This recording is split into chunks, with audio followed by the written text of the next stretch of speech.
Hello मेरे प्यारे बच्चों, कैसे हैं आप सभी। आई होप आप सभी बहुत अच्छे होंगे और आपको बहुत अच्छे ही रहना है। मैं हूं महिमा और मेरे साथ आज हम सॉल्व करेंगे वर्कशीट नंबर 40। ये वर्कशीट 6 अक्टूबर 2020 के लिए है।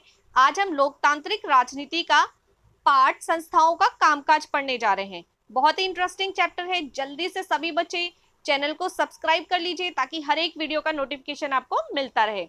चलिए बिना टाइम वेस्ट किए शुरू करते हैं आज का चैप्टर, संस्थाओं का कामकाज। इसका आज हम नीतिगत फैसलों की प्रक्रिया पढ़ेंगे। यानी कि संस्थाओं का कामकाज एक चैप्टर है, उसका एक छोटा सा पार्ट है नीतिगत फैसलों की प्रक्रिया, जो कि आज हम पढ़ने जा रहे हैं। तो चलिए शुरू करते हैं आज का टॉपिक। कॉन्सेप्ट को समझेंगे और उसके बाद सॉल्व करेंगे आज के क्वेश्चन आंसर। हमारे देश में राष्ट्रीय स्तर पर सरकार को केंद्र या संघ की सरकार कहा जाता है। यानी कि हमारी कंट्री में, हमारे देश में जो राष्ट्रीय स्तर पर, राष्ट्र मतलब पूरे देश के स्तर पर जो सरकार होती है उसको केंद्र सरकार या संघ की सरकार कहा जाता है। और केंद्र सरकार के महत्वपूर्ण फैसलों में मुख्य भूमिका निभाने वाली संस्थाएं, यानी कि कुछ ऐसी संस्थाएं हैं जो केंद्र सरकार के फैसले में मुख्य भूमिका निभाती हैं। तो उनके नाम इस प्रकार हैं। चलिए शुरू करते हैं। देखिए यहाँ पे बॉक्स बनाया गया है और लिखा है संस्थाएं। तो वो कौन कौन सी संस्थाएं हैं। नंबर 1 विधायिका। विधायिका कौन होती है? कानून बनाने वाली संस्था। यानी कि जो हमारे देश में कानून बनती है, जितने भी तरह के कानून बनाए जाते हैं वो विधायिका द्वारा बनाए जाते हैं। अब आप सोचेंगे विधायिका क्या एक एक सिंगल पर्सन है? नहीं, बिल्कुल नहीं। विधायिका एक टीम है, एक ग्रुप है। अब हम बात करते हैं दूसरी संस्था की, कार्यपालिका। बिल्कुल ऐसे ही कार्यपालिका भी एक ग्रुप है। तो कार्यपालिका कानून का पालन कराने वाली, यानी जितने भी कानून बनते हैं, नियम बनते हैं, उनका पालन कैसे करें, लोगों के द्वारा कैसे करवाया जाए, स्ट्रिक्टली कैसे नियम को फॉलो करवाया जाए, उसे कहते हैं कार्यपालिका। अब हम बात करते हैं थर्ड पार्ट की, न्यायपालिका। कानून की सही समीक्षा करने वाली। ठीक है, कानून जो बन गया है, अगर कोई उस कानून का उल्लंघन करता है तो उसको कैसे पनिश करना है ताकि अगली बार वो ऐसा ना करे, तो वो सारे काम कौन करता है? न्यायपालिका। तो विधायिका, कार्यपालिका और न्यायपालिका ये कोई सिंगल पर्सन नहीं है, बल्कि ये एक ग्रुप है, बंच ऑफ पीपल। ठीक है, तो इसमें बहुत सारे लोग होते हैं, ये पूरी एक टीम होती है जो कि काम करती है। आगे देख लेते हैं राजनीतिक संस्थाओं की आवश्यकता। तो जितनी भी राजनीतिक संस्थाएं होती हैं उनकी आवश्यकता हमें क्यों पड़ती है? सरकार पर नागरिकों की सुरक्षा, शिक्षा एवं स्वास्थ्य सुविधाएं आदि मुहैया करवाने का, मुहैया मतलब उपलब्ध कराने की जिम्मेदारी होती है। यानी कि सरकार की जिम्मेदारी है कि सरकार जनता को सुरक्षा दे। सुरक्षा मतलब जनता सुरक्षित रहे। जैसे आप कहीं भी जाते हैं तो आपको स्वयं सुरक्षित महसूस होता है, क्योंकि आपको पता है अगर आपके साथ कहीं कुछ भी गलत होता है तो कौन आपकी रक्षा करेगा? आप पुलिस को कांटेक्ट करेंगे, पुलिस आपकी रक्षा करेगी। तो उसे कहते हैं सुरक्षा। तो सरकार के ऊपर जिम्मेदारी है कि जनता की, यानी नागरिकों की सुरक्षा करे वो। दूसरा, शिक्षा, जितने भी जनता में लोग हैं उनको शिक्षा प्रदान करे। ठीक है, और स्वास्थ्य सुविधाएं, यानी कि हॉस्पिटल और डिस्पेंसरीज बनवाएं। तो सुरक्षा, शिक्षा और स्वास्थ्य सुविधाएं उपलब्ध करवाने की, जनता को या नागरिकों को उपलब्ध करवाने की जिम्मेदारी किसकी है? सरकार की है।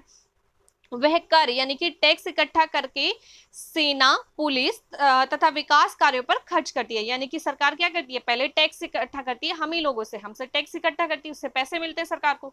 उन पैसों से वो क्या करती है? हमारे देश में सेना बनाती है। सेना मतलब जो हमारी जल सेना, थल सेना, वायु सेना है, तो इस तरह की सेना बनाती है। और सेना क्या करती है? हमारे देश के लिए काम करती है। फिर पुलिस, पुलिस भी हमारे देश के लिए इस तरह काम करती है। और विकास के कार्य, यानी विकास के लिए जैसे आपके लिए सड़कें बनवाना, हॉस्पिटल्स बनवाना, स्कूल बनवाना, कॉलेज बनवाना, ये सारे काम सरकार इन्हीं टैक्स के पैसों से करती है। इस तरह के कामों को विभिन्न संस्थाओं द्वारा किया जाता है। अब सरकार स्वयं तो हर काम को नहीं कर सकती है, तो बहुत सारी संस्थाएं बनाई जाती हैं और ये संस्थाएं जो होती हैं ये सभी काम को करती हैं ताकि लोकतंत्र ठीक से काम कर सके और बड़े फैसले लेने में देश के सभी प्रमुख अधिकारी शामिल हो सके। तो देश में बहुत सारे अधिकारी होते हैं और देश के लिए जो बड़े बड़े डिसीजंस लिए जाते हैं उनमें अधिकारियों का फैसला, मतलब अधिकारियों को अपना मत देने का अधिकार होता है। तो अधिकारी मिलकर निर्णय लेते हैं। देश के जो प्रमुख अधिकारी होते हैं वो सभी मिलकर देश के लिए बड़े बड़े निर्णय लेते हैं। आगे देखते हैं इन संस्थाओं में निर्णय लेने वाले प्रमुख अधिकारियों में, मतलब जो ये बड़ी बड़ी संस्थाएं होती हैं इसमें कौन कौन से अधिकारी हैं जो देश के लिए निर्णय लेने में प्रमुख भूमिका यानी मेन भूमिका निभाते हैं। तो नंबर 1 पे आते हैं हमारे राष्ट्रपति, जो कि हमारे देश के पहले नागरिक भी कहे जाते हैं। हमारे देश में बहुत सारी जनता होती है, उसका प्रथम नागरिक किसको कहा जाता है? राष्ट्रपति को। तो राष्ट्रपति जो कि औपचारिक रूप से देश का सबसे बड़ा अधिकारी होता है। तो यानी कि देश का सबसे बड़ा अधिकारी कौन होता है? राष्ट्रपति होता है। ठीक है, ये याद रखना है। और राष्ट्रपति हमारे देश का पहला नागरिक भी माना जाता है। नंबर 2, प्रधानमंत्री सरकार की ओर से अधिकांश अधिकारों का इस्तेमाल वही करता है तथा अन्य मंत्रियों की नियुक्ति में राष्ट्रपति से सिफारिश करता है। तो प्रधानमंत्री जो होते हैं वो क्या करते हैं? सरकार की ओर से जितने भी अधिकारी होते हैं उनका इस्तेमाल यानी उनसे काम कौन करवाता है? प्रधानमंत्री करवाते हैं। और अन्य मंत्रियों की नियुक्ति में, मतलब जितने भी बाकी मंत्री होते हैं उनकी नियुक्ति करने में राष्ट्रपति से सिफारिश भी प्रधानमंत्री ही करते हैं। अब हम बात करते हैं थर्ड पॉइंट की, संसद। ठीक है, तो तीसरे प्रमुख अधिकारियों में कौन आता है? संसद। तो संसद एक कोई सिंगल पर्सन नहीं है, जैसे राष्ट्रपति एक पर्सन है, प्रधानमंत्री एक पर्सन है, पर संसद कोई एक पर्सन नहीं है, ये भी एक टीम है। ठीक है, तो राष्ट्रपति, लोकसभा और राज्यसभा को मिलाकर बनती है संसद। यानी संसद कैसे बनती है? राष्ट्रपति, लोकसभा और राज्यसभा को मिलाकर बनती है संसद। राष्ट्रपति दोनों सदनों का सदस्य नहीं होता, फिर भी संसद के फैसले इनकी मंजूरी के बाद ही लागू होते हैं। तो जो राष्ट्रपति है वो ना लोकसभा का सदस्य है ना ही राज्यसभा का सदस्य है, पर लोकसभा या राज्यसभा में अगर कोई भी फैसला लिया जाता है तो वो राष्ट्रपति की परमिशन से यानी राष्ट्रपति के सिग्नेचर के बाद ही वो डिसीजन जो होता है वो इंप्लीमेंट किया जाता है यानी लागू किया जाता है। ठीक है, आगे देख लेते हैं लोकसभा बनाम राज्यसभा। तो लोकसभा बनाम राज्यसभा क्या है देखते हैं।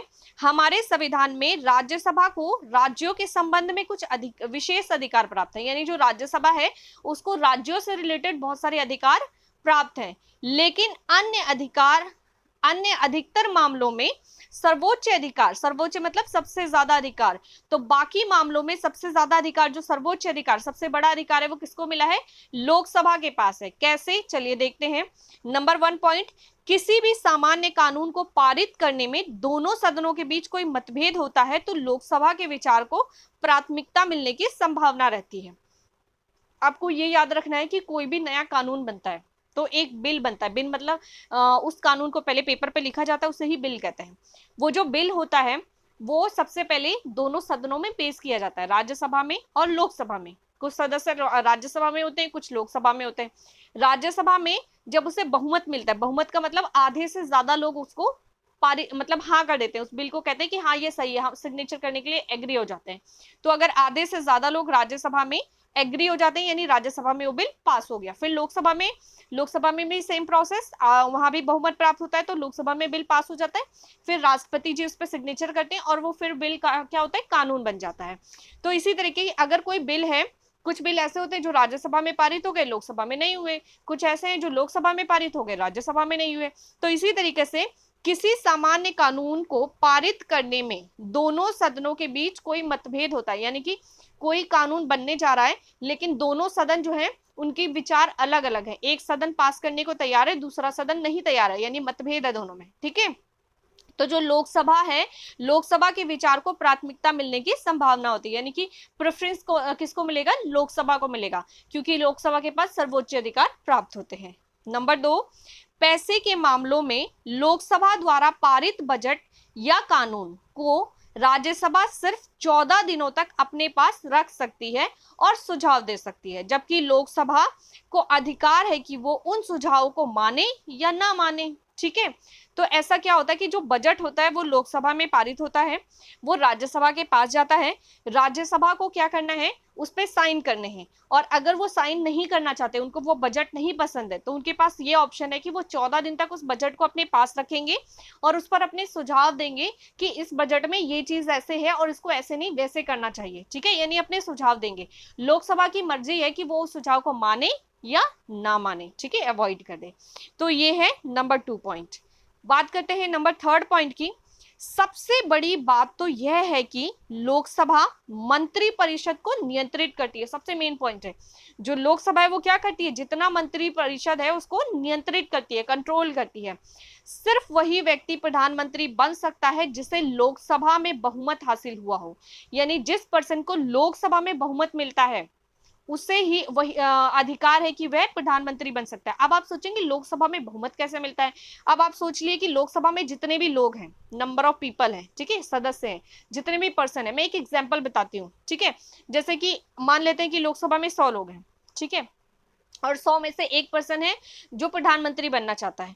तो 100 में से अगर 51 यानी कि आधे से ज्यादा लोग, 51 लोग ये कह दें कि ये जो पर्सन है प्रधानमंत्री बनना चाहता है और हम इसको सपोर्ट कर रहे हैं, ठीक है, यानी हम इसके फेवर में, इसको प्रधानमंत्री बनना चाहिए, हम साइन करने के लिए तैयार हैं, तो 50% से ज्यादा वोट मिल गए तो वो इंसान प्रधानमंत्री बन जाएगा। इसे बोलते हैं बहुमत मिलना। बहुमत मतलब आधे से ज्यादा लोग उसके फेवर में आ जाए। तो इसलिए सिर्फ वही व्यक्ति प्रधानमंत्री बन सकता है जिसे लोकसभा में बहुमत हासिल हुआ हो।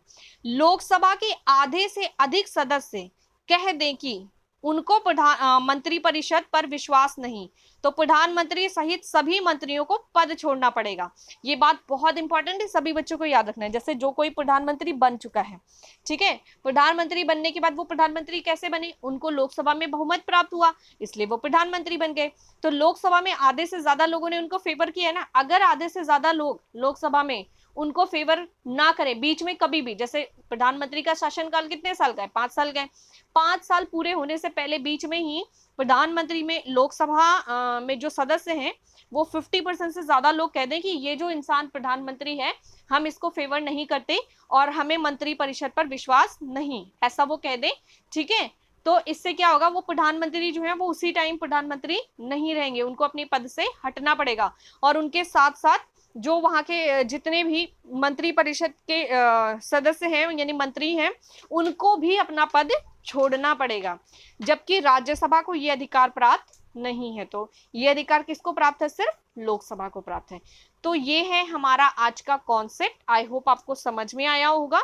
बहुत सारे बच्चों को पॉलिटी में कंफ्यूजन रहता है। यदि आपको कोई कंफ्यूजन या डाउट है तो आप कमेंट सेक्शन में कमेंट करके जरूर बताएं। चलिए डिस्कस करते हैं इसके क्वेश्चंस। आज हमसे इस चैप्टर से बेस्ड 4 क्वेश्चंस पूछे गए हैं। नंबर 1, देश की केंद्र सरकार से आप क्या समझते हैं, इसकी प्रमुख संस्थाओं के नाम बताओ। नंबर 2, राजनीतिक संस्थाओं की आवश्यकता क्यों है। नंबर 3, संस्थाओं के प्रमुख निर्णय लेने में कौन कौन अपनी भूमिका निभाते हैं। एंड नंबर 4, लोकसभा और राज्यसभा में क्या अंतर है बताइए। तो ये है हमारे आज के सभी 4 क्वेश्चंस और अब हम सॉल्व करेंगे इनके आंसर्स। तो बिना टाइम वेस्ट किए शुरू करते हैं इनके आंसर्स। तो आज का हमारा फर्स्ट क्वेश्चन है, देश की केंद्र सरकार से आप क्या समझते हैं, इसकी प्रमुख संस्थाओं के नाम बताओ। उत्तर है, हमारे देश में राष्ट्रीय स्तर पर सरकार को केंद्र या संघ की सरकार कहा जाता है। यानी राष्ट्रीय स्तर पर जो सरकार होती है उसे केंद्र सरकार या संघ की सरकार कहा जाता है। केंद्र सरकार के महत्वपूर्ण फैसलों में मुख्य भूमिका निभाने वाली संस्थाएं निम्न हैं। कुछ संस्थाएं ऐसी हैं जो केंद्र सरकार के फैसलों में मुख्य भूमिका निभाती हैं। कौन कौन सी हैं? नंबर 1, विधायिका यानी कानून बनाने वाली संस्था। नंबर 2, कार्यपालिका यानी कानून का पालन कराने वाली संस्था। और नंबर 3, न्यायपालिका, कानून की सही समीक्षा कराने वाली संस्था।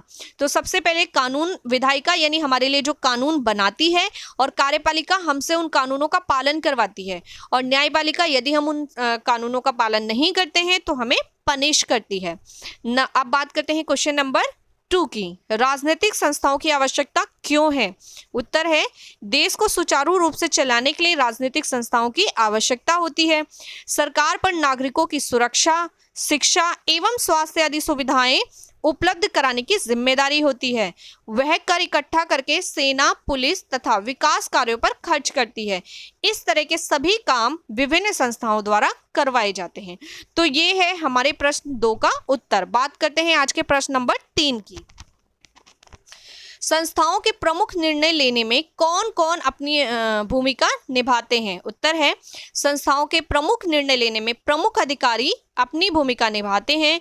इन संस्थाओं में निर्णय लेने वाले प्रमुख अधिकारियों में कौन कौन आता है देख लेते हैं। नंबर 1 राष्ट्रपति, यानी औपचारिक रूप से देश का सबसे बड़ा अधिकारी राष्ट्रपति होता है, मैंने अभी आपको बताया था।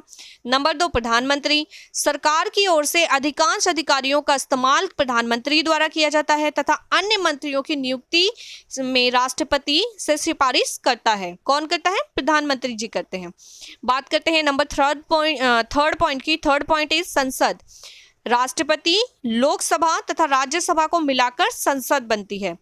राष्ट्रपति दोनों सदनों का सदस्य नहीं होता, परंतु फिर भी संसद के फैसले इनकी मंजूरी के बाद ही लागू होते हैं, यानी जब तक राष्ट्रपति साइन नहीं करेंगे तब तक कोई भी फैसला, कोई भी बिल, चाहे वो लोकसभा या राज्यसभा में पारित हो गया हो, वो लागू नहीं हो सकता। राष्ट्रपति के सिग्नेचर के बाद ही लागू हो सकता है।